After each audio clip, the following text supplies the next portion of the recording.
தமிழரின் இன்றைய முக்கிய செய்திகள். தாராபுரத்தில் சுதந்திர போராட்ட வீரர் பொல்லான் நினைவு நாள் ஆதி திராவிடர் நலத்துறை அமைச்சர் கயல்விழி செல்வராஜ் தலைமையில் அனுசரிப்பு.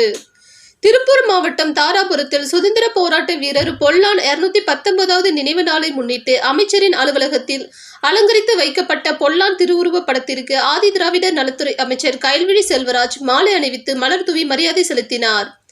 இந்நிகழ்ச்சியில் நகர கழக அவைத்தலைவர் கதிரவன், தமிழ் புலிகள் கட்சியின் மண்டல துணை அமைப்பாளர் ஒண்டி வீரன், திமுக மாவட்ட வழக்கறிஞர் அணி தலைவர் செல்வராஜ், அரசு வழக்கறிஞர் உதயச்சந்திரன், வழக்கறிஞர் விஜயகுமார், திமுக நகர கழக துணை செயலாளர் செலின் பிலோமினா, திராவிட கழக தொழிலாளர் அணிமணி, நகர செயலாளர் முத்தரசு, நகர தலைவர் சின்னப்பதாஸ், பகுத்தறிவு கழக மாவட்ட செயலாளர் ஓவியர் முருகேஷ், திமுக மாவட்ட மீனவ சங்க தலைவர் தில்லைமுத்து, திமுக நகர கலை இலக்கிய பகுத்தறிவு பேரவை அமைப்பாளர் சிவசங்கர், மரக்கடை கணேஷ் உள்ளிட்ட கட்சி நிர்வாகிகள், கட்சி உறுப்பினர்கள் கலந்து கொண்டு சுதந்திர போராட்ட தியாகி மாவீரன் பொல்லான் திருவுருவ படத்திற்கு மலர் தூவி மரியாதை செலுத்தினர். தாராபுரம் செய்தியாளர் ஆர் சுந்தரமூர்த்தி.